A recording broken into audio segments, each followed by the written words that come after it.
여기 워싱턴 DC의 한 분석가가 컴퓨터 화면을 보다가 갑자기 커피잔을 떨어뜨렸다고 합니다.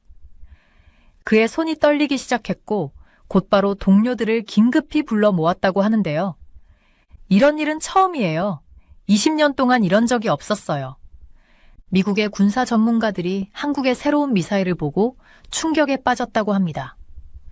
특히 놀라운 점은 이 미사일이 세계 최강 대국들도 아직 개발하지 못한 기술을 가지고 있다는 건데요. 그런데 더 놀라운 소식이 전해졌습니다. 중동의 한 국가가 이미 이 미사일을 실전에서 사용했다는 소식이 들려온 것인데요. 그 결과를 본 각국 전문가들이 할 말을 잃었다고 합니다. 대체 이 미사일에 무슨 특별한 점이 있었던 걸까요? 왜 전 세계 군사 전문가들이 이토록 놀라움을 금치 못하는 걸까요? 오늘의 사연 지금 시작합니다. 안녕하세요. 제 이름은 로버트 앤더슨이라고 합니다. 제가 처음으로 한국의 새로운 미사일에 대해 들었던 순간을 아직도 똑똑히 기억해요. 워싱턴 DC에 있는 제 책상에 앉아서 아침 커피를 마시면서 매일 하던 대로 국방 관련 뉴스 보고서를 스크롤하고 있었거든요. 저는 미국의 국방 분석가로서 새로운 군사 기술을 연구하고 그것이 세계 안보에 어떤 의미를 가지는지 이해하는 게 제 일이에요. 그런데 그날 아침은 좀 달랐어요. 컴퓨터 화면을 바라보는 동안 제 커피는 그대로 식어버렸어요. 헤드라인에는 현무5라는 한국의 새로운 미사일 시스템에 대한 이야기가 실려 있었는데 우리가 이전에 봤던 어떤 것과도 완전히 다른 것이었어요. 무기와 방어 시스템을 15년 동안 연구해왔던 제가 의자에서 벌떡 일어날 정도로 놀랄 만큼의 뉴스였어요. 왜 이게 그렇게 대단한 일인지 설명드릴게요. 종이 비행기를 떠올려 보세요. 원래는 교실 안에서만 날릴 수 있는 비행기였다고 해요.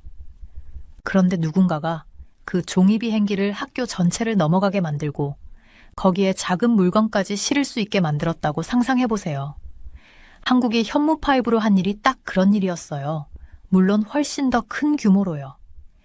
이 미사일이 특별했던 건 단순히 얼마나 멀리 날아가느냐나 얼마나 많은 것을 실을 수 있느냐 때문만은 아니었어요.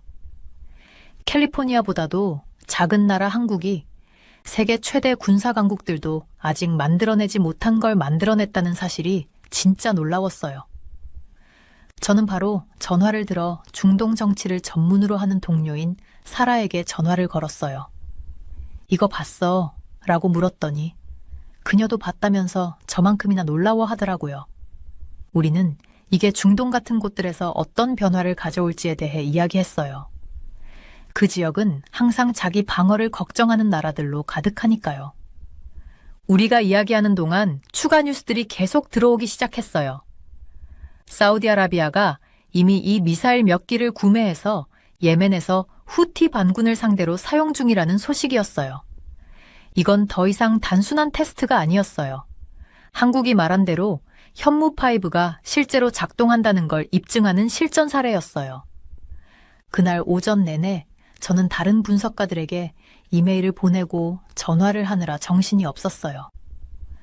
국방업계에서는 모두 이 이야기를 하고 있었어요. 어떤 동료들은 이게 진짜인지 믿기 힘들어했어요. 또 어떤 사람들은 이게 미국의 군사적 리더십에 어떤 영향을 미칠지 걱정하더라고요. 제 사무실 창밖으로 보이는 워싱턴 기념비를 멍하니 바라보며 이 일이 세상을 어떻게 바꿀지 생각했어요. 단순히 미사일 자체만의 문제가 아니었어요. 이건 상징적인 의미가 있었어요. 한국이 단순히 휴대폰이나 자동차를 잘 만드는 나라가 아니라는 걸 세상에 보여준 거였어요. 이제는 첨단 군사 기술도 만들 수 있고 그게 기존 군사 강국들이 만든 것과 대등하거나 그 이상일 수 있다는 사실을 증명한 거죠. 저는 노트를 꺼내 들고 답을 찾아야 할 질문들을 적기 시작했어요. 다른 나라들은 어떻게 반응할까? 이게 세계를 더 안전하게 만들까? 아니면 더 위험하게 만들까? 이게 미국과 동맹국들 간의 관계에 어떤 영향을 미칠까?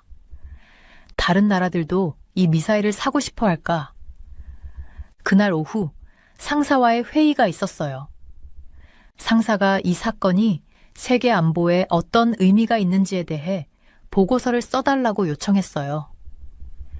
자료를 모으고 제 생각을 정리하기 시작하면서 저는 역사가 새로 쓰이는 걸 목격하고 있다는 느낌을 받았어요.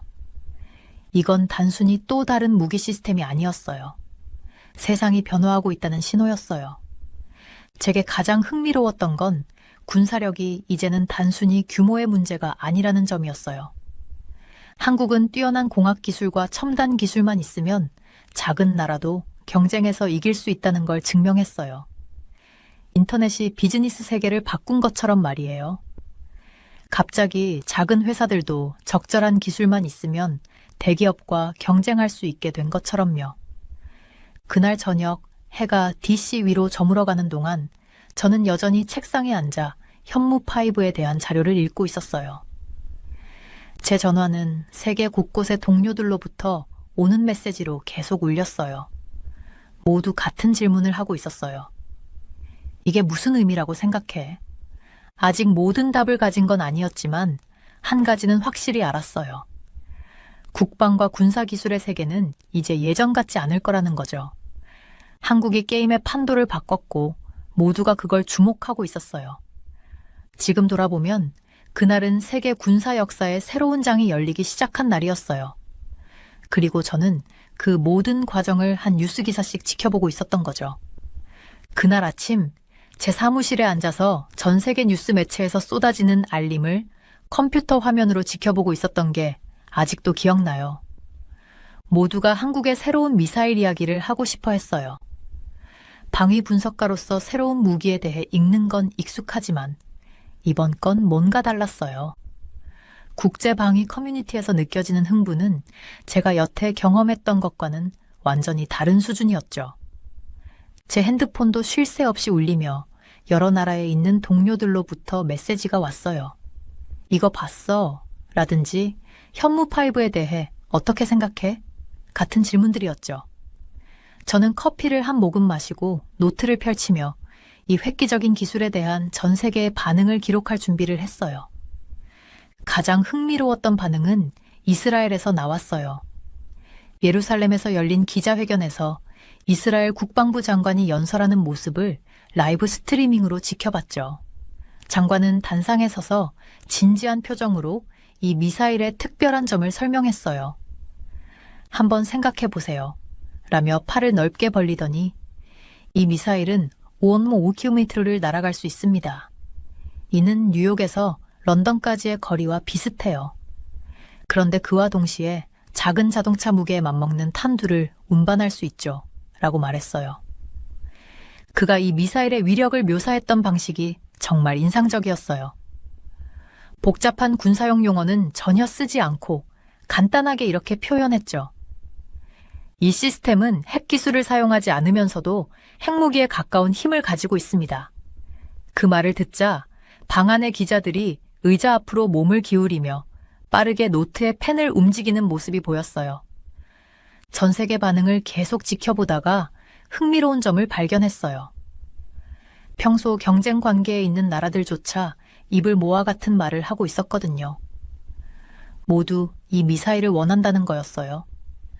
먼저 관심을 보인 나라는 대규모 군사력을 가진 인도였어요. 그들의 방위 전문가들은 TV에 나와 현무5가 자국의 아근이 미사일과 함께 어떻게 활용될 수 있을지를 설명했죠. 프랑스도 뒤처지지 않았어요. 대통령이 새로운 방위 옵션을 탐구하겠다는 신중한 발언을 하며 관심을 드러냈죠. 가장 놀라웠던 건 영국의 반응이었어요. 미국과 긴밀한 관계를 유지하는 나라임에도 불구하고 영국 군 관계자들은 한국의 성과를 공개적으로 칭찬했어요. 이들은 이 미사일의 첨단 유도 시스템이 국가들의 방위 개념을 완전히 바꿀 수 있다고 이야기했어요. BBC 뉴스에서는 한 영국 장군이 도표를 가리키며 미사일이 비행 중에 궤도를 조정해 요격을 피할 수 있다는 점을 설명했어요. 심지어 미국조차도 이번 개발을 무시할 수 없었어요. 펜타곤 브리핑에 참석했을 때 군 지도자들이 현무5의 성능에 대해 논의하는 모습을 지켜봤거든요. 그들은 평소에 자신감 있는 어조를 유지하려 했지만 놀라움을 감추지 못하는 것 같았어요. 한 장군은 이렇게 인정했어요. 이건 그냥 또 하나의 미사일이 아닙니다. 완전히 새로운 기술 수준이죠. 가장 충격적이었던 순간은 파리에 있는 동료와 영상통화를 할 때였어요. 그녀는 유럽 국방부 장관들이 비밀리에 모여 현무5를 논의하고 있다고 말했어요. 그녀는 흥분된 목소리로 이렇게 전했죠. 단순히 이 미사일을 구매하고 싶어 하는 게 아니에요. 이 미사일이 유럽 방위 방식 전체를 바꿀 수도 있다고 생각하고 있어요. 그날 저녁 일일 보고서를 작성하면서 얼마나 빠르게 상황이 변하고 있는지 생각했어요. 몇 년 전만 해도 모두가 최신 군사 기술을 위해 미국, 러시아, 중국을 바라봤잖아요. 그런데 이제는 한국이 주목을 받고 있었어요. 현무5는 단순히 새로운 무기가 아니라 나라들이 세계에서 자신의 위치를 생각하는 방식을 바꾸고 있었어요. 저는 보고서를 마무리하며 스마트폰이 처음 등장했을 때를 떠올렸어요. 그 스마트폰들이 우리가 소통하는 방식을 바꿨던 것처럼 현무5는 나라들이 방위를 생각하는 방식을 바꾸고 있었거든요. 보고서를 전송 버튼을 눌러보낸 후 한국이 앞으로 또 어떤 놀라움을 세상에 선사할지 궁금해졌어요. 돌이켜보면 그날은 세계 군사기술에 큰 변화를 가져온 시작점이었던 것 같아요. 하지만 그때는 사무실에 앉아 뉴스 기사와 울리는 전화에 둘러싸여 있으면서 단지 역사적인 순간을 지켜보고 있다는 걸 느꼈을 뿐이었어요. 현무5에 대한 세계의 반응은 때로는 가장 큰 변화가 예상치 못한 곳에서 온다는 걸 보여줬죠. 그날 아침 제 사무실에 앉아서 컴퓨터 화면을 멍하니 바라봤던 게 아직도 기억나요. 아이론 시일 타임스에 실린 기사가 제 눈앞에 떠 있었는데 그걸 3번이나 읽고 나서야 겨우 내용을 이해할 수 있었어요. 제가 오랫동안 방위산업 분석가로 일하면서 군사 기술이 발전하는 과정을 지켜봤지만 이번엔 달랐어요. 이건 단순한 기술 발전이 아니라 미사일 기술과 그 지배권에 대한 사고방식 자체를 완전히 바꿔놓는 변화였거든요. 왜 이게 그렇게 큰 일이었는지 설명드릴게요. 수십 년 동안 미사일 기술을 지배해온 나라는 단 3나라였어요. 미국, 러시아, 중국. 이 3나라는 마치 삼각형의 꼭지점처럼 서로 균형을 이루고 있었죠. 가장 발전된 미사일, 최고의 연구시설, 그리고 가장 풍부한 경험을 가진 나라들이었으니까요. 다른 나라들이 강력한 미사일을 원하면 보통 이 3나라 중 하나에서 사야만 했어요. 그런데 이번엔 한국이 이 모든 걸 뒤집어 놨어요. 현무5를 개발한 거죠. 이건 마치 오랫동안 똑같은 선수들만 뛰던 경기장에 새로운 선수가 등장한 것 같았어요. 저는 커피잔을 들고 창가로 다가가 워싱턴 스카이라인을 바라보면서 이 일이 무슨 의미인지 곰곰이 생각했어요. 사라, 이거 봤어. 옆 사무실에 있던 동료 사라를 불렀어요. 그녀가 의자를 밀고 제 책상 쪽으로 오자 저는 화면을 가리켰어요. 한국이 단순히 경기에 뛰어드는 게 아니야.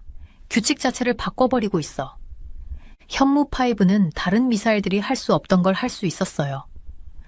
야구공을 멀리 던질 수 있는 능력이 사거리라면 무거운 볼링공을 똑같이 멀리 던질 수 있는 능력은 탄두 중량이라고 할 수 있죠. 현무5는 2가지를 모두 뛰어나게 해냈어요. 이건 마치 새로운 선수가 단순히 괜찮은 배트를 들고 경기에 나오는 게 아니라 게임에서 가장 좋은 배트를 들고 나오는 것과 같았어요. 저는 화이트보드에 지도를 그리기 시작했어요. 이 일이 중동에 어떤 영향을 미칠지 시각적으로 그려보고 싶었거든요. 예전에는 미국, 러시아, 중국의 미사일에 의존하던 나라들이 이제 다른 선택지를 가지게 됐어요. 마치 세계의 상점만 있던 동네에 새로운 상점이 생긴 것처럼요. 그런데 이 새로운 상점은 기존 상점들과 같은 물건을 파는 게 아니라 더 좋은 물건을 팔고 있었죠. 이 숫자 좀 봐. 제가 또 다른 보고서를 화면에 띄워서 사라에게 보여줬어요. 나라들이 이 시스템에 대해 알아보겠다고 줄을 서고 있잖아. 저는 지도에 관심을 보인 나라들을 빨간 점으로 표시하기 시작했어요. 어느새 화이트보드가 빨간 점으로 가득 찼어요. 각 점은 힘의 균형이 바뀌고 군사 기술 의존 관계가 변화할 가능성을 상징했어요. 가장 흥미로웠던 점은 한국이 단순히 인상적인 미사일을 만들었다는 게 아니었어요. 작은 나라들도 이제 빅3라고 불리는 강대국들과 경쟁할 수 있다는 걸 증명해냈다는 거였죠. 이건 마치 고등학교 농구팀이 NBA팀을 이기는 걸 보는 것 같았어요. 다른 나라들에게도 우리도 할 수 있다는 희망을 심어준 셈이었죠. 그날 오후 내내 저는 세계 각지의 전문가들에게 전화를 걸면서 이번 변화에 대한 그들의 생각을 들어봤어요. 런던에 있는 한 교수는 이 일이 군사력을 바라보는 새로운 관점을 만들어낼 수 있다고 했고, 도쿄에 있는 한 연구자는 다른 나라들이 자체 기술 개발에 더 많이 투자하도록 자극할 거라고 했어요. 워싱턴의 해가 저물어 갈 때쯤 저는 화이트보드를 마지막으로 바라봤어요. 제가 그린 지도는 이제 군사적 관계가 어떻게 변화할지 보여주는 화살표들로 뒤덮여 있었어요. 이전에 그렸던 어떤 지도와도 완전히 다른 모습이었어요. 기존의 삼각형 권력 구조는 여전히 존재했지만 이제는 새로운 선들, 새로운 연결고리들, 그리고 새로운 가능성들이 생겨났거든요. 사무실을 나서기 전에 저는 메모장에 3가지 질문을 적어놨어요. 1. 전통적인 강대국들은 이 변화에 어떻게 반응할까? 2. 다른 나라들도 한국의 사례를 따라갈까? 3. 이 일이 글로벌 안보에 어떤 영향을 미칠까? 이 질문들은 쉽게 답할 수 있는 것들이 아니었지만 매우 중요한 질문들이었어요. 가방을 챙기면서 저는 내일 또 새로운 발전과 반응, 그리고 변화들을 이해하기 위해 바쁘게 움직일 거라는 걸 알고 있었죠. 군사기술의 세계는 분명히 변화하고 있었고 저는 그 변화의 중심에 서서 지켜보고 있었어요. 이번 상황이 이렇게 흥미로웠던 이유는 단순히 기술 자체 때문만은 아니었어요. 이건 혁신이 예상치 못한 곳에서도 나올 수 있다는 걸 보여줬고 고급 군사 기술 개발에 대한 기존의 규칙들이 바뀌고 있다는 걸 의미했어요. 그날 저녁 차로 걸어가면서 저는 한 가지 생각이 머릿속을 떠나지 않았어요. 지금 이 순간에도 역사가 만들어지고 있다는 걸요. 그것도 헤드라인 하나하나를 통해서요. 저는 책상에 앉아서 최근 미사일 실험에 대한 위성 이미지를 검토하고 있었는데 갑자기 핸드폰이 울리며 긴급 메시지가 도착했어요. 정보 분석팀에서 일하는 제 동료 사라였는데 당장 만나야 한다는 거였죠. 그녀의 메시지는 간단했지만 묘하게 긴장감을 주더라고요. 큰 뉴스, 커피숍, 지금. 20분 후 저는 연구소 근처의 단골 커피숍에서 사라를 만났어요. 조용한 구석 테이블에 앉아있던 그녀는 긴장된 표정으로 노란색 서류 봉투를 저에게 밀어줬어요. 이거 꼭 봐야 해요. 그녀가 낮은 목소리로 말하면서 주위를 살피더라고요. 곧 출범할 트럼프 행정부 내부에서 누군가 유출한 거예요. 저는 봉투를 조심스럽게 열고 읽기 시작했어요. 커피는 점점 식어갔고 문서 내용을 이해할수록 손이 떨리기 시작했어요. 그 문서는 사우디아라비아가 예멘에서 현무5 미사일 시스템을 최근 사용한 사례에 대한 상세한 분석이었는데 진짜 충격적인 건 그게 아니었어요. 문서에는 이 무기가 세계 권력 균형에 미칠 영향에 대한 행정부의 비공식 평가도 포함되어 있었거든요. 문서는 간단하지만 섬뜩한 문장으로 시작했어요. 사우디군의 현무5 성공적 배치는 중동에서의 미국 군사적 우위를 직접적으로 위협한다. 더 읽어볼수록 상황은 더욱 심각하게 느껴졌어요. 문서에는 군사 전문가들의 상세한 기술 분석도 포함되어 있었어요. 그들은 현무5의 설계가 다양한 탄두를 운반할 수 있도록 개조될 가능성을 설명했죠. 몇 가지 조정만으로도 이 미사일이 미국의 가장 진보된 미사일과 맞먹는 성능을 가질 수 있다는 거였어요. 한 고위 분석가는 여백에 이렇게 적었더라고요. 본질적으로 이건 ICBM 대륙간 탄도미사일이나 마찬가지입니다. 저는 현무5의 실험 장면을 찍은 영상을 떠올렸어요. 미사일의 속도와 정확도는 대단했지만 지금까지는 그 잠재력을 완전히 이해하지 못했었죠. 문서에서는 이 미사일의 첨단 유도 시스템이 현대 방공 시스템 대부분을 피할 수 있다고 설명하고 있었어요. 이 말은 곧 현무 파이브를 가진 나라라면 경고도 없이 수천 킬로미터 떨어진 목표를 타격할 수 있다는 뜻이었어요. 가장 걱정스러운 부분은 보고서 후반부에 나왔어요. 다른 나라들이 이 미사일의 설계를 어떻게 개조해서 더 큰 탄두를 운반할 수 있게 할지에 대한 내용이었죠. 전문가들은 약간의 수정만으로 사거리 6,000km 이상으로 늘릴 수 있을 거라고 추정했어요. 그러면서도 여전히 상당한 파괴력을 유지할 수 있다고 했고요. 12페이지를 보세요. 사라가 노란색으로 강조된 부분을 가리켰어요. 거기에는 현무5 구매에 관심을 보인 나라들의 리스트가 있었죠. 그 리스트에는 우리의 동맹국뿐만 아니라 미국의 이익과 항상 우호적이지 않은 나라들까지 포함되어 있었어요. 문서에는 미국 국방부 관계자들 간의 이메일 내용도 담겨 있었는데 미국의 입지가 세계적으로 어떤 영향을 받을지 논의한 내용이었어요. 한 관계자는 이렇게 적었더라고요. 냉전 이후 처음으로 우리 미사일 기술이 가장 앞서 있지 않을 가능성에 직면했습니다. 이 시스템을 우리가 직접 구매하든 더 나은 것을 개발하든 진지하게 고려해야 합니다. 저는 사라를 바라보며 물었어요. 이게 어떻게 유출됐죠? 그녀는 고개를 저었어요. 내부 고발자예요. 이 무기가 세상을 어떻게 바꿀지 대중이 알아야 한다고 생각했던 사람이죠. 흥미로운 점은 보고서 내용에 대해 아무도 부인하지 않는다는 거예요. 부정할 수 없어요. 수학과 과학은 명확하니까요. 문서는 새로운 행정부를 위한 권고사항으로 끝을 맺고 있었어요. 전문가들은 3가지 옵션을 제시했어요. 다른 나라들이 현무5를 구매하지 못하도록 차단하는 것, 미국만을 위한 더 발전된 버전을 한국과 공동 개발하는 것, 또는 더 나은 무기를 개발하기 위한 긴급 프로젝트를 시작하는 것. 저는 문서를 봉투에 다시 넣으면서 얼마나 빠르게 상황이 변했는지 생각했어요. 불과 몇 년 전만 해도 이렇게 진보된 미사일을 만들 수 있는 나라는 몇 안 됐어요. 그런데 이제 한국이 세계 군사력을 재편할 수 있는 무언가를 만들어낸 거죠. 가장 놀라운 건 미사일 자체가 아니라 이게 모두를 얼마나 당황하게 만들었느냐였어요. 이제 어떻게 될까요? 제가 사라에게 물었어요. 그녀는 손도 대지 않은 커피를 저으면서 말했어요. 다들 그걸 고민하고 있어요. 국방부는 시나리오를 검토 중이고 의회는 질문을 쏟아내고 있고 동맹국들은 불안해하고 있죠. 확실한 건 이건 이제 단순히 미사일 문제가 아니란 거예요. 누가 미래를 형성할 힘을 가질지에 대한 문제죠.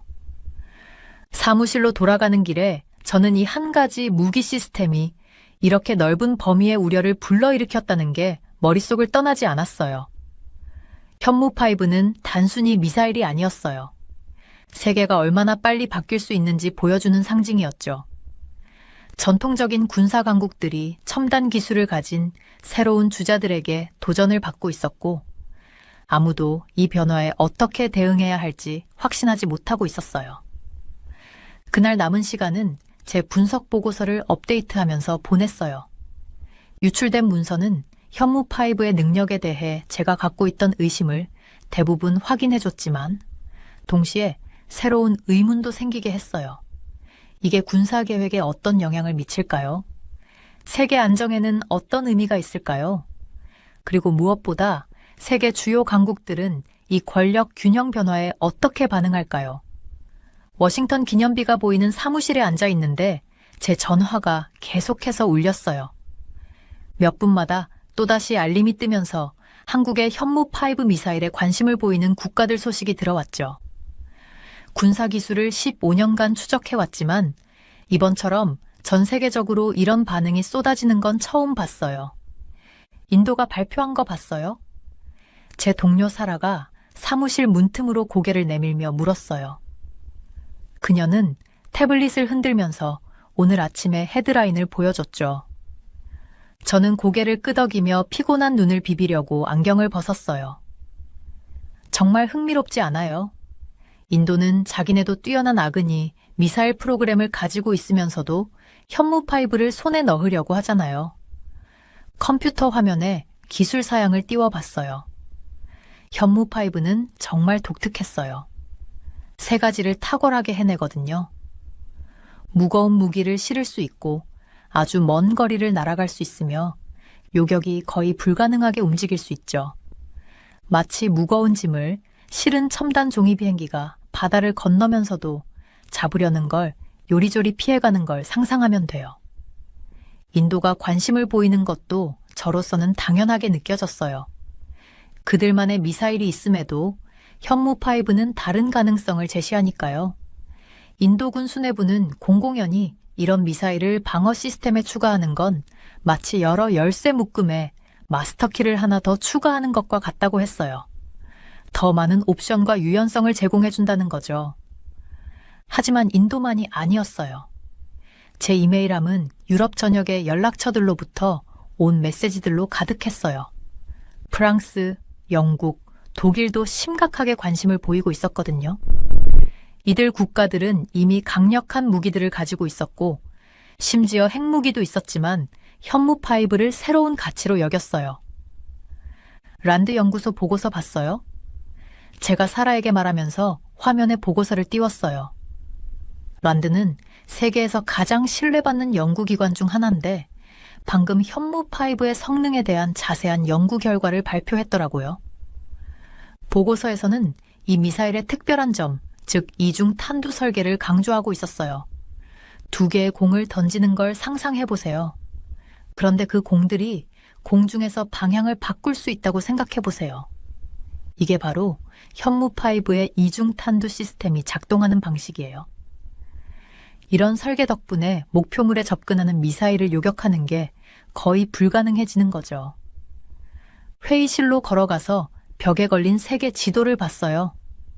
빨간 펜으로 현무5에 관심을 보인 국가들을 표시하기 시작했는데 지도가 순식간에 빨간 점들로 뒤덮였어요. 마치 닭살이 돋은 것처럼요. 이건 모든 걸 바꾸고 있어요. 제가 지도를 바라보며 중얼거렸어요. 이 나라들은 단순히 무기를 사는 게 아니에요. 새로운 방어 체계에 대한 사고방식을 사들이는 거죠. 특히 유럽 국가들이 흥미로웠어요. 프랑스, 영국, 독일의 국방 관계자들과 이야기하면서 비슷한 말을 들었거든요.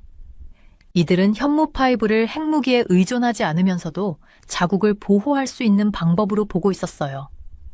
마치 철조망과 경비견 중에서 경비견을 선택하는 것 같은 느낌이랄까요? 효과는 비슷하지만 덜 위험하니까요. 그날 오후에는 전 세계 전문가들과 화상회의를 하느라 시간을 보냈어요.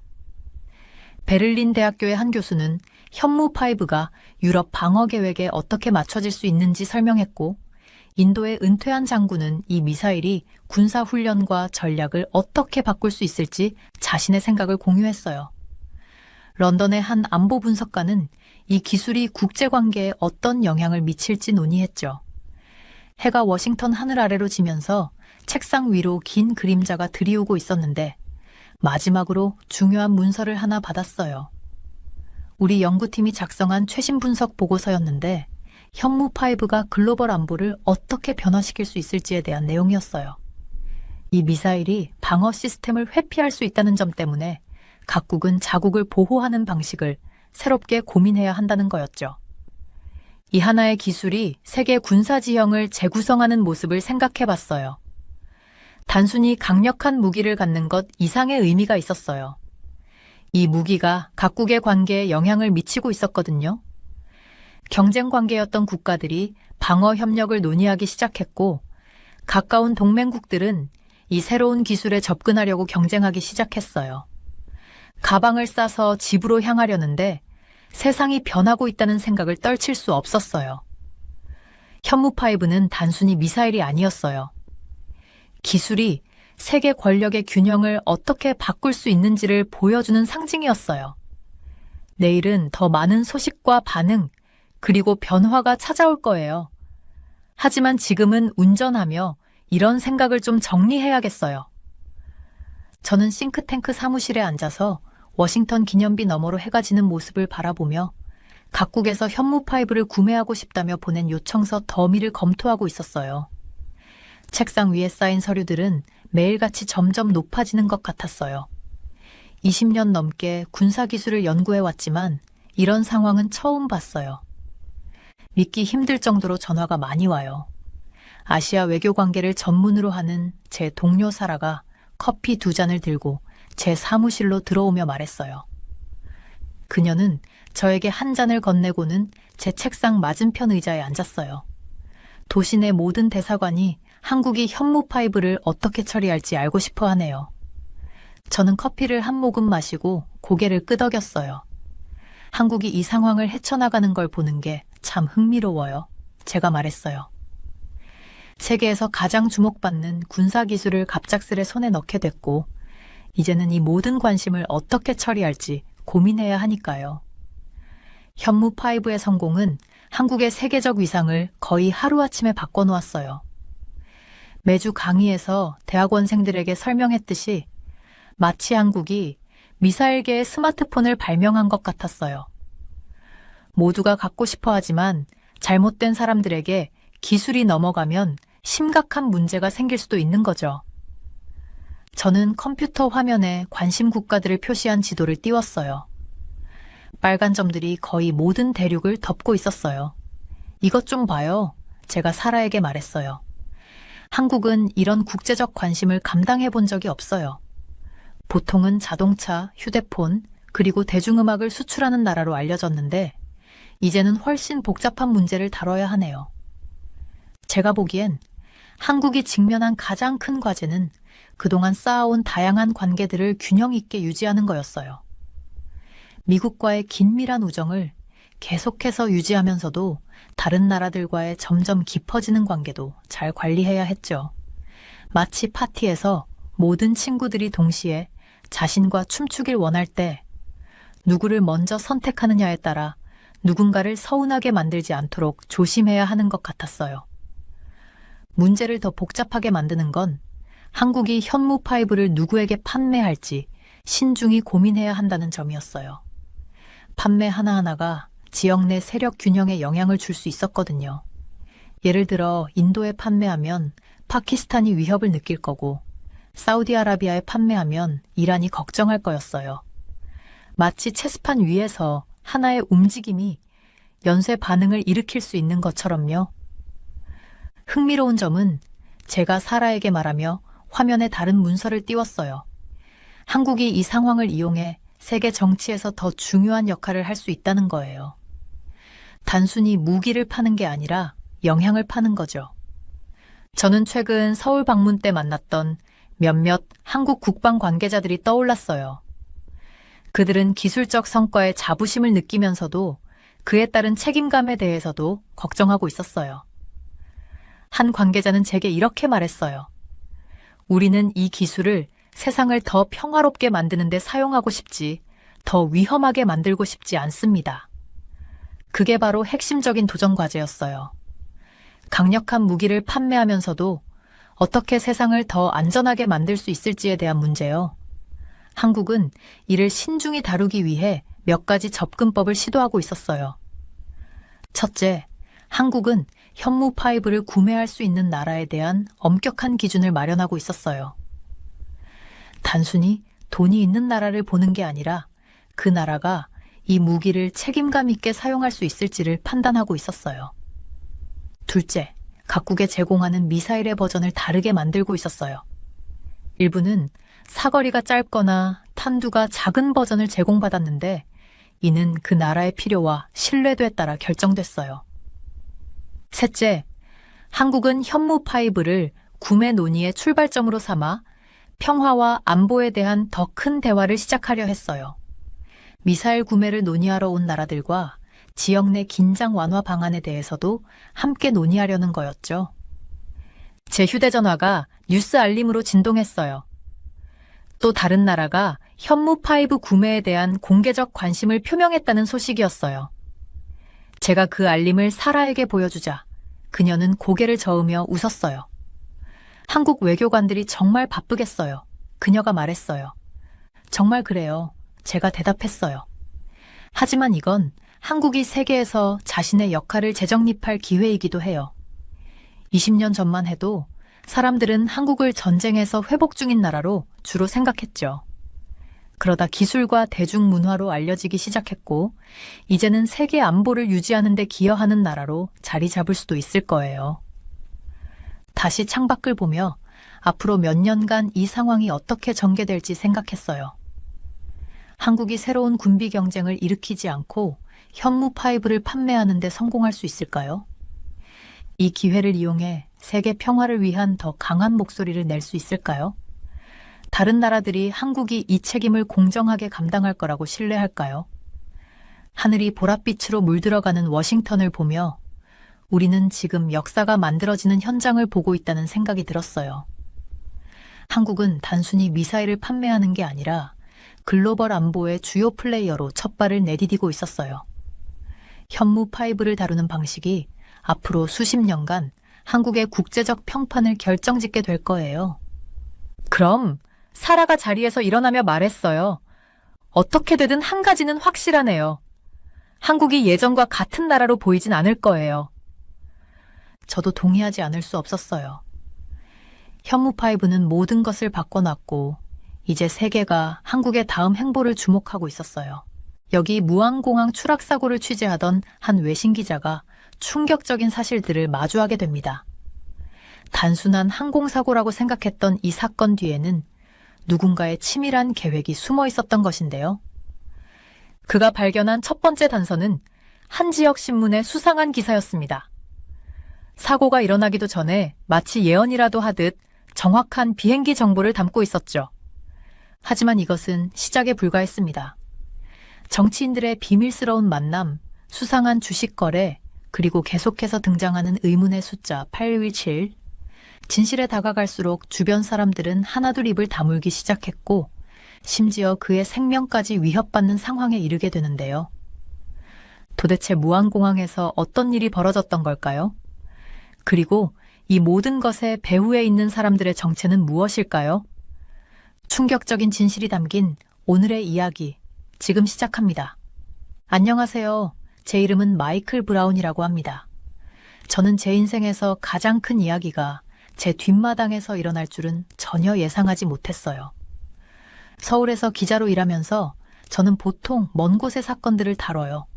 중동의 전쟁, 유럽의 정치 같은 것들이요. 하지만 2024년 12월 29일 모든 것이 바뀌었어요. 그 아침 저는 책상에 앉아 커피를 홀짝이며 이메일을 확인하고 있었는데 제 전화가 미친 듯이 울리기 시작했어요. 텔레비전 켜요. 친구가 문자로 보냈어요. KBS 채널 지금. 저는 리모컨을 잡고 KBS로 전환했어요. 그때 본 장면 때문에 제 커피컵이 입으로 가는 도중에 얼어버렸어요. 서울에서 남쪽으로 약 300km 떨어진 무안공항에서 연기가 피어오르고 있었어요. 제주항공의 비행기가 착륙 중에 추락했어요. 아침 안개가 공항 주변에 짙게 드리워져 있어서 장면이 더욱 으스스해 보였어요. 하지만 뭔가 이상했어요. 완전히 이상했어요. 보시다시피 기자로서 저는 많은 사고를 취재했어요. 보통 나쁜 일이 일어나면 뉴스가 그 후에 따라오죠. 그런데 이번에는 일부 뉴스 매체가 그 일이 일어나기 전에 어떻게든 알고 있었어요. 그게 어떻게 가능한 걸까요? 저는 노트북을 열고 조사하기 시작했어요. 거기에 있었어요. 광주 데일리 뉴스의 12월 22일자 기사. 추락 7일 전이었어요. 7일. 그 기사는 무안공항의 문제에 대해 이야기했고 추락할 비행기의 정확한 종류, 보잉 737-800을 언급했으며 심지어 항공편 번호 이첼 8088도 적혀 있었어요. 제가 그 글을 읽을 때 손이 떨렸어요. 15년 동안의 보도 경력에서 이런 건 처음이었어요. 마치 내일 신문을 오늘 읽는 것 같았어요. 저 사무실로 와요. 편집장이 뉴스룸 건너편에서 불렀어요. 그녀는 평소와 다르게 걱정스러워 보여서 놀랐어요. 박 씨는 보통 강철 같은 신경을 가지고 있었거든요. 저는 노트북을 들고 그녀의 사무실로 걸어갔어요. TV는 여전히 추락 현장을 보여주고 있었지만 이제는 다른 각도에서였어요. 카메라 샷이 놀라울 정도로 안정적이었고 삼각대에 설치된 것처럼 보였어요. 무언가가 일어나길 기다리는 듯이요. 이 이야기를 맡아줘요. 박 씨가 펜으로 책상을 두드리며 말했어요. 뭔가 이상해요. 타이밍, 사전 보도, 이 비디오 자료 너무 완벽해요. 너무 깔끔해요. 저는 고개를 끄덕이며 이미 전화할 사람들의 목록을 마음속으로 만들기 시작했어요. 제 국제 취재는 어떻게 되나요? 박진우가 그걸 맡을 수 있어요. 이게 더 중요해요. 그 추락 사고로 사람들이 죽었고 왜 그런 일이 일어났는지 알아야 해요. 그리고 어떤 사람들은 그것이 올 줄 알았던 것 같아요. 그녀의 사무실 창문 밖으로 서울 스카이라인을 바라보며 저는 등골이 오싹해지는 것을 느꼈어요. 아침 햇살은 밝았지만 제 앞에 놓인 이야기는 어두웠어요. 정말 어두웠어요. 저는 핸드폰을 꺼내 전화를 걸기 시작했어요. 먼저 무안공항의 연락처에게, 그 다음 KBS에 아는 사람에게, 마지막으로 광주 데일리 뉴스의 친구에게 전화했어요. 각 통화는 저에게 답보다 더 많은 질문을 남겼어요. 추락은 오전 8시 30분경에 일어났어요. 정고가 되자 저는 무안을 향해 남쪽으로 운전하고 있었어요. 고속도로가 제 앞에 펼쳐져 있었고 제 마음은 차보다 더 빠르게 달렸어요. 신문사가 어떻게 추락 전에 그 소식을 알 수 있었을까요? 왜 카메라가 완벽하게 그 장면을 촬영할 위치에 있었던 걸까요? 그리고 왜 8117이라는 숫자가 이상한 곳에 계속 나타났을까요? 이건 제가 평소에 다루던 먼 곳과 멀리 있는 문제에 대한 이야기와는 달랐어요. 이건 바로 여기 한국에서 일어나고 있었어요. 우리의 항공사, 우리의 미디어, 우리의 사람들이 관련된 일이었어요. 그리고 그 모든 것의 한가운데에 누군가가 분명히 밝혀지기를 원하지 않는 진실이 있었어요. 하지만 바로 그 때문에 제가 그것을 찾아야 했어요. 저는 라디오 소리를 키워 추락에 대한 업데이트를 듣고자 했어요. 대신 제 피가 차가워지는 무언가를 들었어요. 주식시장 보고. 제주항공의 주식이 추락 전날 급격히 떨어졌어요. 마치 일부 투자자들이 나쁜 일이 일어날 것을 알고 있었던 것처럼요. 무안으로 가는 도로는 앞에 펼쳐져 있었고 비어있고 곧았어요. 하지만 저는 진실로 가는 길이 결코 직선이 아닐 것 같은 느낌이 들었어요. 이 이야기는 모든 것을 바꿀 거예요. 제 경력, 저의 언론에 대한 이해, 아마도 제 인생까지도요. 그때는 제가 얼마나 맞았는지 몰랐어요. 아침 햇살이 사무실 창문 사이로 겨우 스며들고 있었어요. 저는 컴퓨터 화면을 뚫어지게 바라보고 있었고 옆에 둔 커피는 이미 식어가고 있었어요. 그런데 제 눈앞에 펼쳐진 광경이 믿기지 않더라고요. 화면에는 광주 데일리 뉴스반라는 신문 기사가 떠 있었는데 날짜는 2024년 12월 22일로 되어 있었어요. 그러니까 제주 AR 추락 사고가 발생하기 정확히 일주일 전의 기사였죠. 손이 떨리는 걸 느끼며 식어버린 커피를 한 모금 마셨어요. 이걸 도대체 어떻게 이해해야 할지 모르겠더라고요. 제가 기자 생활을 15년이나 해왔지만 이런 건 처음 봤어요. 기사는 12월 22일 오전 7시에 처음 게시되었고 사고가 난 당일 오후 5시 50분에 수정되었다고 나와 있었어요. 그런데 소름 돋는 건 그 내용의 정확성이었어요. 어떤 비행기가 추락할지 정확히 알고 있더라고요. 보잉 723-800 기종의 78088편이라는 비행기였어요. 이게 어떻게 가능할까요? 마치 내일의 신문을 오늘 읽는 느낌이었어요. 저는 핸드폰을 집어들고 믿을 만한 연구원인 민지 씨에게 전화를 걸었어요. 민지 씨, 나 좀 도와줄 일이 있어요. 제가 최대한 차분하게 말하려 했지만 목소리가 떨리는 게 느껴졌어요. 광주 데일리 뉴스에서 지난 한 달 동안 제주 아일에 대해 쓴 모든 기사를 찾아봐 줄 수 있어요? 전화를 끊고 기다리는 동안 저는 태블릿에 메모를 하기 시작했어요. 그 기사는 단순히 애매한 예측이 아니었어요. 누구도 미리 알 수 없을 법한 구체적인 세부 정보들이 담겨 있었거든요. 정확한 항공기 기종, 정확한 항공편 번호, 사건 발생 위치, 대략적인 시간대. 20분쯤 지났을 때 민지 씨가 다시 전화를 걸어왔어요. 뭔가 이상한 걸 찾았어요. 그녀가 말했어요. 그 신문사가 이번 기사 이전에는 제주 아일에 대해 한 번도 기사를 쓴 적이 없어요. 이게 처음이에요. 그 말을 듣자 등골이 서늘해졌어요. 왜 지역 신문사가 한 번도 다뤄본 적 없는 항공사를 갑자기 기사로 다루면서, 그것도 이렇게 구체적인 내용으로 아직 일어나지 않은 사고에 대해 썼을까요? 아무리 생각해도 앞뒤가 안 맞았어요. 저는 직접 그 신문사로 가보기로 결심했어요. 광주 데일리 뉴스 건물은 서울에서 차로 1시간 정도 떨어진 광주 도심에 있는 현대적인 유리 건물이었어요. 주차장에 도착했을 때 이상한 게 눈에 띄었어요. 검은색 차량 여러 대가 건물 입구 근처에 주차되어 있었는데 번호판이 정부 차량을 나타내는 거였어요. 건물 안으로 들어가서 기자증을 보여주고 그 기사를 쓴 기자를 만나고 싶다고 요청했어요. 그런데 제가 그 기사를 언급하자 접수 담당자의 얼굴이 변하더라고요.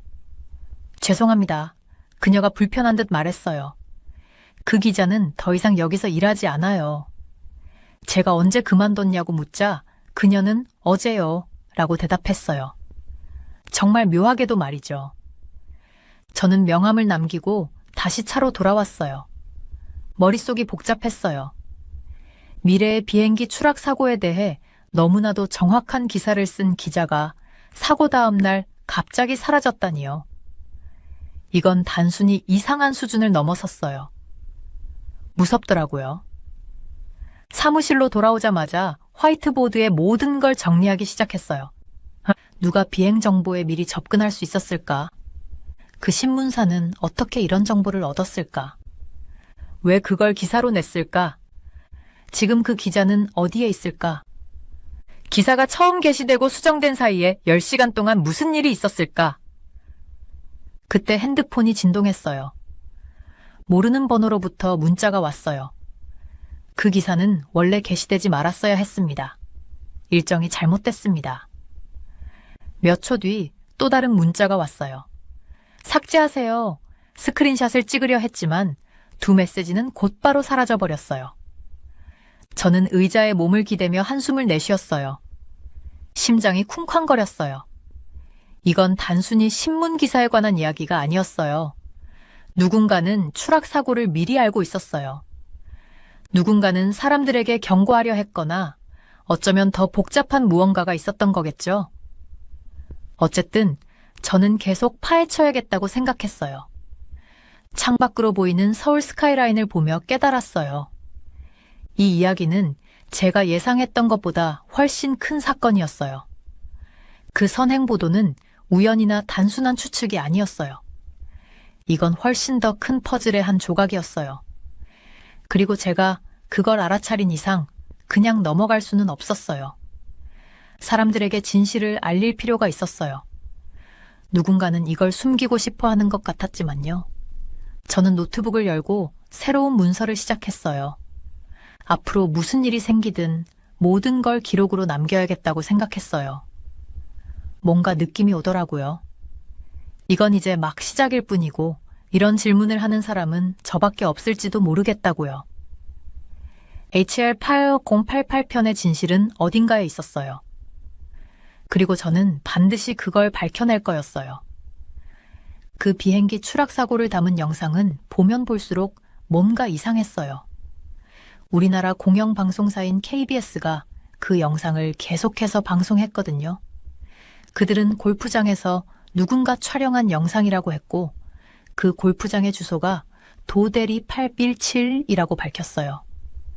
나중에 이 숫자가 중요한 단서가 될 줄은 그때는 몰랐죠. 그날 저는 그 영상을 적어도 50번은 봤던 것 같아요. 뭔가 마음에 걸리는 게 있었거든요. 보통 갑작스러운 사고를 찍은 영상들은 화면이 흔들리기 마련이에요. 찍는 사람 손이 떨리거나 숨이 차고 심지어는 휴대폰을 놓치기도 하죠. 그런데 이 영상은 달랐어요. 화면이 너무나 안정적이어서 마치 전문 촬영가가 찍은 것처럼 보였거든요. 이건 삼각대를 써서 찍은 게 틀림없어 저는 제 책상에 앉아 영상을 다시 보며 혼잣말을 했어요. 카메라는 좌우로 부드럽게 움직이며 추락하는 비행기를 정확히 따라갔어요. 심지어 비행기가 추락할 때조차 화면이 흔들리지 않았어요. 마치 촬영한 사람이 어디를 찍어야 할지 처음부터 알고 있었던 것처럼 보였죠. 그래서 직접 그 골프장에 가보기로 했어요. 한겨울 1월의 차가운 아침, 차를 몰고 그곳으로 향했어요. 골프장 건물은 3층짜리였고 평평한 옥상에서는 공항 활주로가 한눈에 내려다 보였어요. 그런데 옥상에 올라가려는 순간 문제가 생겼죠. 죄송하지만 그쪽은 출입 금지 구역입니다. 경비원이 저를 막아서며 말했어요. 옥상은 유지 보수 직원들만 출입할 수 있어요. 이 말이 저를 더 궁금하게 만들었어요. 그렇다면 도대체 누가, 어떻게 그곳에서 촬영을 했다는 걸까요? 저는 경비원에게 더 물어봤고, 옥상으로 통하는 문은 항상 잠겨 있고, 특별한 키카드가 있어야만 열린다는 사실을 알게 됐어요. 영상 촬영에 대한 이야기도 계속 바뀌고 있었어요. 처음에 KBS는 촬영자가 2층 침대에 누워 있다가 비행기를 보고 급히 휴대폰을 들었다고 했거든요. 그런데 나중에는 그 사람이 이미 옥상에 있었다고 말을 바꿨어요. 두 이야기가 동시에 맞을 수는 없잖아요. 저는 골프장 직원들에게도 물어봤어요. 그날 아침에 이상한 사람 보신 적 있으세요? 그런데 아무도 카메라를 들고 있는 낯선 사람을 본 기억이 없었어요. 옥상으로 올라간 사람도 없었다고 했죠. 시간도 이상했어요. 영상을 찍은 사람은 완벽한 시간과 장소에 있었던 거예요. 비행기에 문제가 생기기 전부터 촬영을 시작했거든요. 마치 무슨 일이 일어날 걸 미리 알고 있었던 것처럼요. 저는 골프장 주차장에 차를 세워두고 메모를 들여다봤어요. 이 모든 게 너무 이상했어요. 누가 골프장에 삼각대를 가져오겠어요? 어떻게 옥상에 들어갔을까요? 그리고 왜 비행기에 문제가 생기기도 전에 촬영을 시작했을까요? 게다가 촬영자가 어디에 있었는지에 대한 이야기가 왜 계속 바뀌었을까요? 그래서 제 전직 동료였던 카메라 우먼 제니에게 전화를 걸었어요. 혹시 이게 운 좋게 찍힌 아마추어 영상일 가능성 있어? 제가 물었죠. 제니는 통화 중에 영상을 봤어요. 그럴 리가 없지. 제니가 말했어요. 펜샷이 얼마나 부드러운지 봐. 이건 전문적인 작업이야. 초점이 한 번도 안 흐트러지는 거 보여? 이건 스마트폰으로 찍은 게 아니야. 제대로 된 장비를 썼다고. 조사를 할수록 의문은 더 커졌어요. 이건 단순히 휴대폰으로 우연히 찍힌 사고 영상이 아니었어요. 뭔가 의도된 작업이었죠. 저는 그날 골프장의 방문자 기록을 확인했어요. 보통 골프장은 누가 드나들었는지 꼼꼼히 기록하잖아요. 그런데 이상하게도 제가 찾는 시간대의 몇 페이지가 통째로 사라져 있었어요. 그날 아침 컴퓨터에 문제가 있었어요. 프런트 데스크 매니저가 눈을 피하며 말했어요. 그래서 몇몇 기록이 날아갔습니다. 그때 제 핸드폰이 울렸어요. 모르는 번호로부터 메시지가 왔어요. 골프장 영상에 대해 더 이상 묻지 마세요. 저는 휴대폰 화면을 한참 동안 쳐다봤어요. 누군가가 제가 이 사건을 캐내는 걸 원하지 않았어요. 하지만 그게 오히려 저를 더 자극했죠. 이 영상을 누가 찍었는지, 왜 찍었는지, 그리고 무엇보다도 어떻게 비행기에 문제가 생기기도 전에 카메라를 준비하고 있었는지 꼭 알아내고 싶었어요. 해가 지는 걸 보며 서울로 돌아가는 길에 차를 몰았어요. 백미러로 골프장이 점점 멀어지는 걸 봤지만 그곳에서 떠오른 의문들은 오히려 점점 더 커져만 갔어요. 저는 무안공항의 메인 활주로 끝에 서서 손에 노트를 들고 있었어요. 겨울바람이 거세게 몰아치는 가운데 제 눈앞에 보이는 흙더미를 바라봤어요. 이 흙과 콘크리트로 이루어진 더미에는 뭔가 이상한 점이 있었고 기자로서의 직감이 여기서 뭔가를 더 파헤쳐야 한다고 강하게 말해주고 있었어요. 여기가 다 시작된 곳이에요. 공항 유지보수팀에 있는 김 씨가 말했어요. 그는 활주로 끝의 시야를 부분적으로 가리고 있는 커다란 흙 언덕을 가리켰어요. 3년 전이에요. 야간 근무 중에 이걸 만들었어요. 정말 특이했죠. 김 씨가 전직 공항장 마크 존슨의 지도 아래 공항이 어떻게 변화했는지 설명하는 동안 저는 메모를 열심히 적었어요. 이 공사 프로젝트는 서류상으로는 간단해 보였어요. 콘크리트 장벽을 세우고 흙으로 덮는 거였죠. 그런데 왜 그랬을까요? 공식 문서에는 이게 안전 강화라고 나와 있었는데 제 눈에는 그렇게 보이지 않았어요. 문제는 로컬라이저 장비예요. 김 씨가 흙더미 주위를 돌며 설명을 이어갔어요. 그는 활주로 끝에 있는 일련의 안테나들을 가리켰어요. 이 장비는 특히 악천후에서 비행기들이 안전하게 착륙할 수 있도록 도와줘요. 조종사들이 활주로에 접근할 수 있도록 무선 신호를 보내죠. 그런데 보세요. 저 흙더미가 신호 경로의 일부를 가리고 있어요. 저는 카메라를 꺼내더니 흙더미, 로컬라이저 안테나, 그리고 활주로 사이의 관계를 담기 위해 여러 장의 사진을 찍었어요. 보면 볼수록 이해가 되지 않았어요. 맑은 날씨에서는 조종사들이 활주로를 똑똑히 볼 수 있었어요. 하지만 안개나 비가 자주 끼는 이 해안가 공항에서는 전자장비의 도움이 절대적으로 필요했어요. 공사 중에 이 문제에 대해 누가 이해 제기를 했나요? 제가 묻는 동안 멀리서 비행기 한 대가 이륙하는 모습이 보였어요. 김 씨는 고개를 저었어요. 몇몇 기술자들이 우려를 제기했지만 무시당했어요. 심지어 그런 얘기를 한 사람들 중 일부는 다른 공항으로 발령까지 났어요. 저는 겨울바람 때문이 아닌 다른 이유로 한기가 들었어요. 이건 단순한 잘못된 계획이나 예산 삭감 문제가 아니었어요. 이 흙더미를 만든 결정은 의도적으로 해를 끼치기 위한 것 같았어요. 차에 돌아와서 제가 모아놓은 기술 문서를 펼쳐봤어요. 로컬라이저 유지보수 기록에는 흥미로운 이야기가 담겨 있었어요. 흙더미가 만들어지기 전에는 장비의 성능이 거의 완벽에 가까웠어요. 그런데 그 이후로는 악천후 때 신호방해에 대한 불만이 자주 제기됐더라고요. 저는 예전에 같이 일했던 항공안전 전문가인 사라 첸에게 전화를 걸었어요. 사라, 로컬라이저 신호가 차단되면 어떤 일이 벌어지죠? TV를 보는데 건물이 안테나를 부분적으로 가리는 걸 떠올려 보세요. 그녀가 설명했어요. 화면이 흐려지거나 아예 끊길 수 있어요. 비행기에서는 이런 상황에서 계기판이 제대로 작동하지 않아서 실제로는 활주로에 맞게 정렬됐는데도 그렇지 않은 것처럼 보이거나 그 반대일 수도 있어요.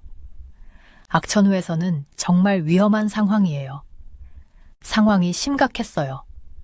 만약 흙더미가 로컬라이저에 방해를 주고 있었다면 제주 항공 비행기가 착륙에 어려움을 겪었던 이유가 설명이 됐어요. 하지만 이건 또 다른 더 걱정스러운 의문을 제기했어요. 대체 누가 이런 중요한 안전 시스템을 일부러 방해하려고 했을까요? 다음 며칠 동안 저는 흙더미 공사 당시 공항에서 일했던 직원들을 추적했어요. 대부분은 저와의 대화를 거부했지만 은퇴한 유지보수 직원 한 명이 흥미로운 이야기를 들려줬어요. 그는 익명을 요청했어요. 존슨이 공사는 반드시 야간에 하라고 고집했어요. 그는 커피를 마시며 얘기했어요. 주간 비행을 방해하지 않으려는 거라고 했지만 평소에는 유지보수 작업을 주로 낮에 했거든요. 그리고 서류가 이상했어요. 프로젝트 관련 서류 중 일부는 공사가 끝난 뒤 얼마 지나지 않아 파일에서 사라졌어요. 저는 마크 존슨의 경력을 조사했어요. 무안공항에 오기 전 그는 아시아 여러 공항에서 일했어요. 그리고 각 공항에서는 논란이 되는 공사 프로젝트들이 있었지만 이번 것처럼 잠재적으로 위험한 것은 없었어요.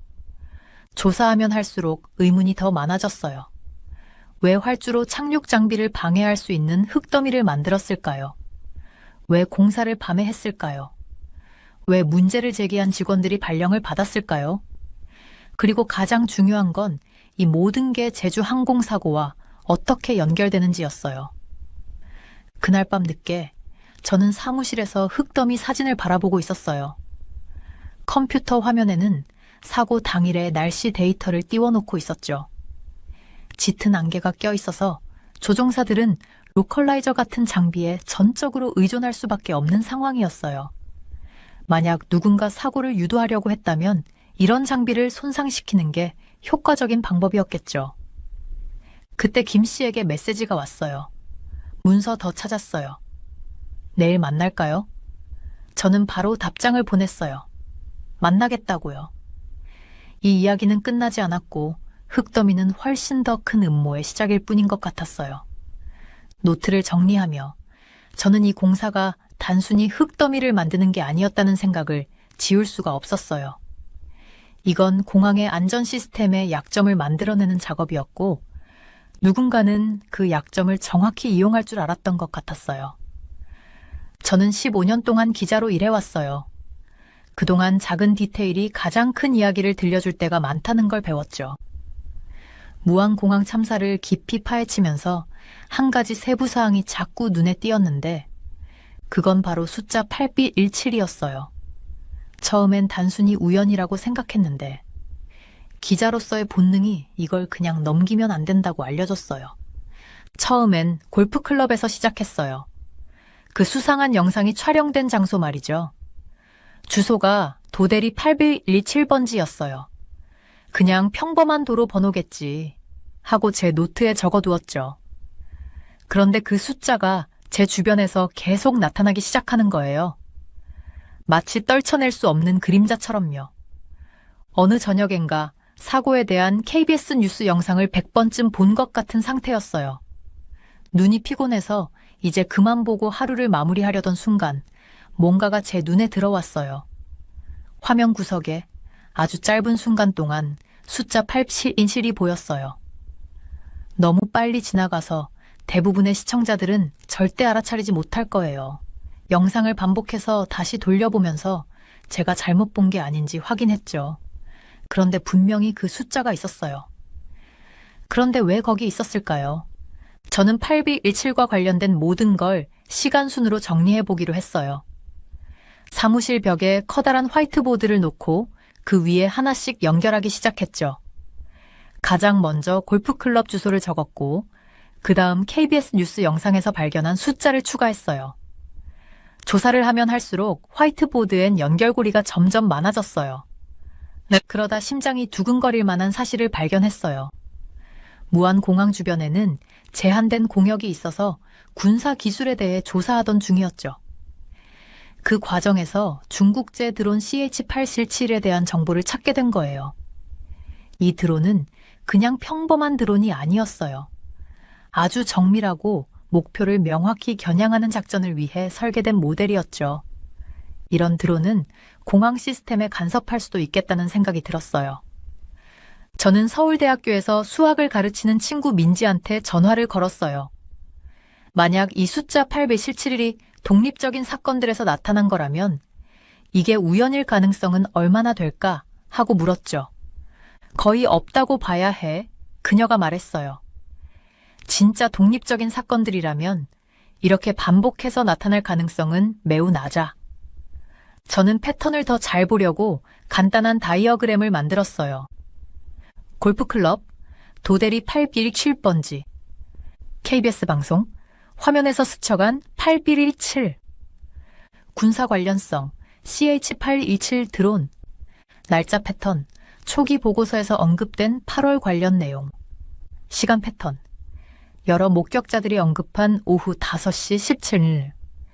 이제 화이트보드는 빨간 실로 가득한 마치 탐정 영화 속 한 장면처럼 보였어요. 하지만 이건 영화가 아니라 현실이었고 이 사건에 얽힌 진짜 생명들이 걸려 있었어요. 저는 숫자 817에 대해 물어보며 사람들을 조심스럽게 떠봤어요. 제 조사 내용을 너무 많이 드러내지 않으려고 주의하면서요. 그러다 한 지역 역사학자가 흥미로운 얘기를 해줬어요. 지금 골프클럽이 있는 지역이 1980년대에는 옛 군사시설의 일부였다고요. 그리고 그 시설의 코드 번호가 뭐였는지 아세요? 맞아요. 8B77이었어요. 조사하면 할수록 이 숫자가 우연이 아니라 의도적인 흔적이라는 생각이 들었어요. 제가 기자로 일하면서 배운 건 어떤 일이 치밀하게 계획된 것처럼 보인다면 대개는 실제로 그렇다는 거예요.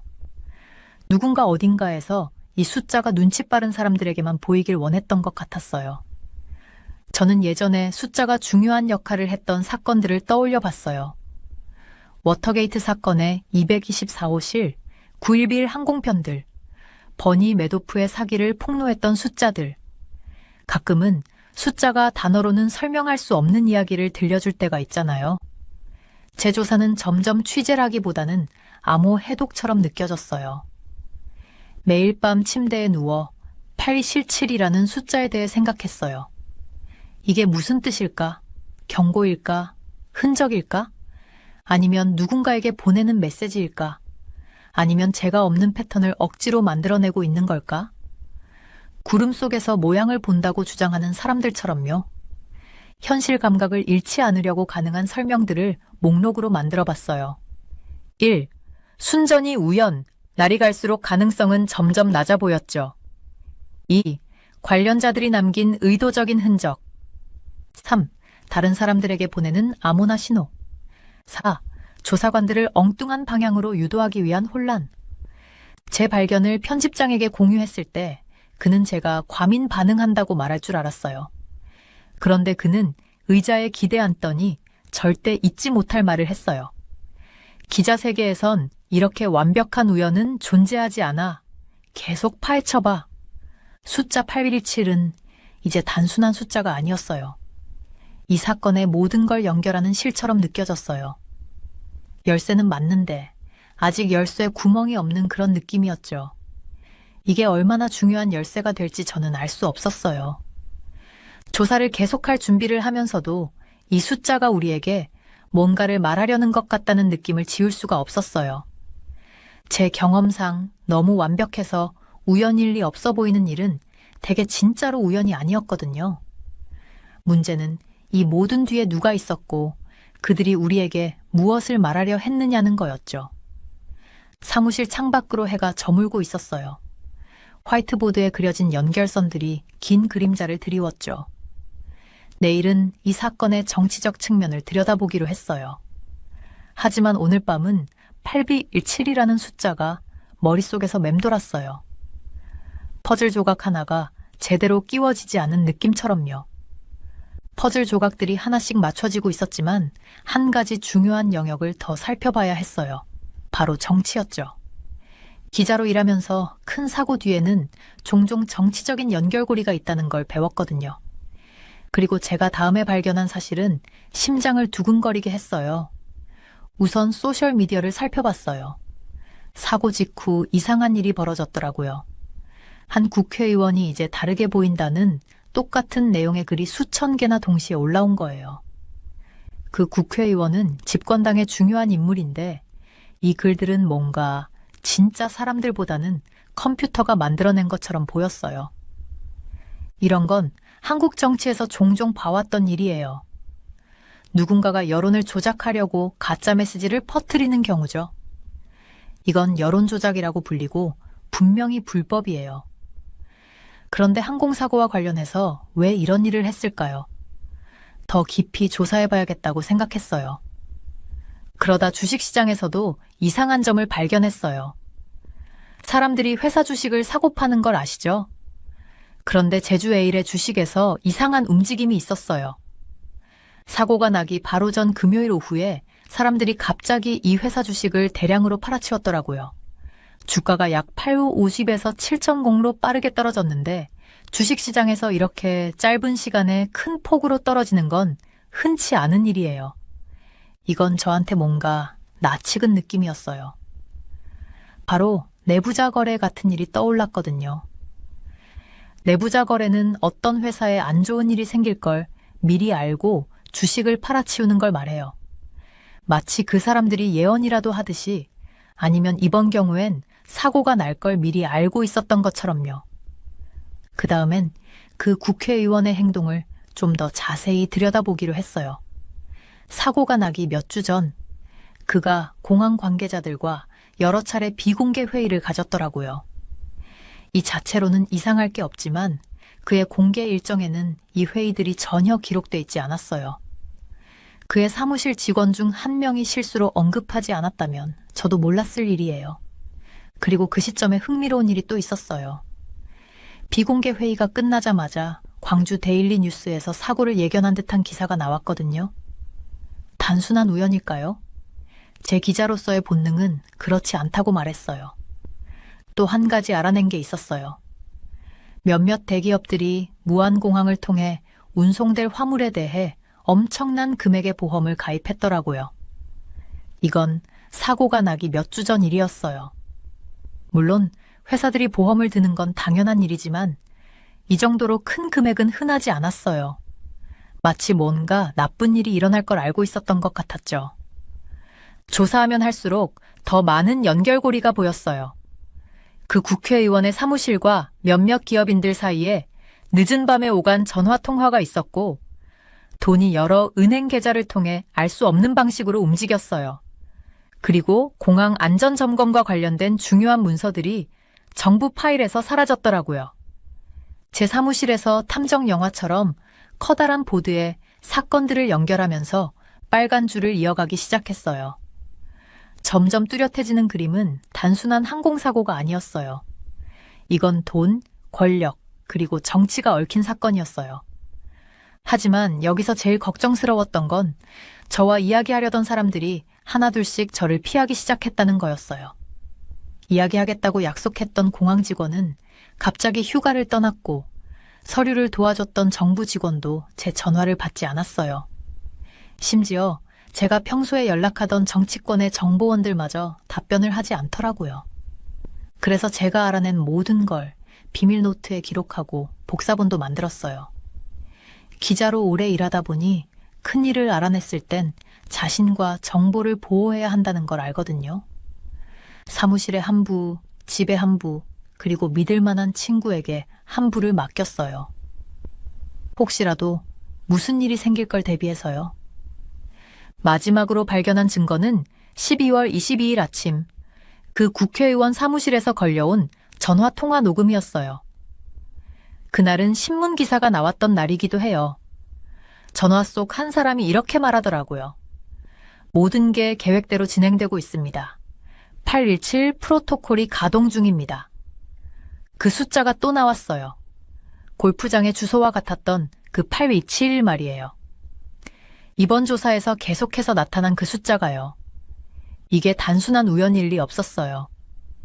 이제는 제주의 추락사고가 단순한 사고가 아니었을 가능성이 높아 보였어요.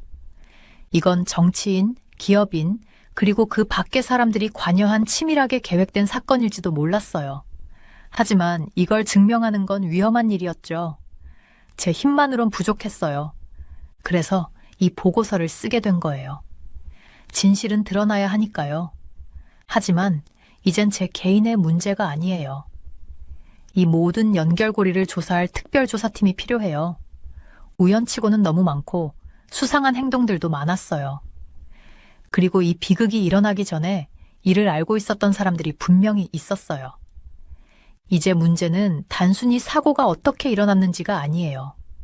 누가 이 사고를 알았는지, 누가 이를 도왔는지, 그리고 왜 이런 일이 벌어졌는지가 핵심이에요. 이 비극으로 영향을 받은 가족들은 진실을 알 권리가 있어요. 그리고 기자로서 저는 위험을 무릅쓰고라도 그 진실을 밝히는 게 제 역할이라고 믿어요.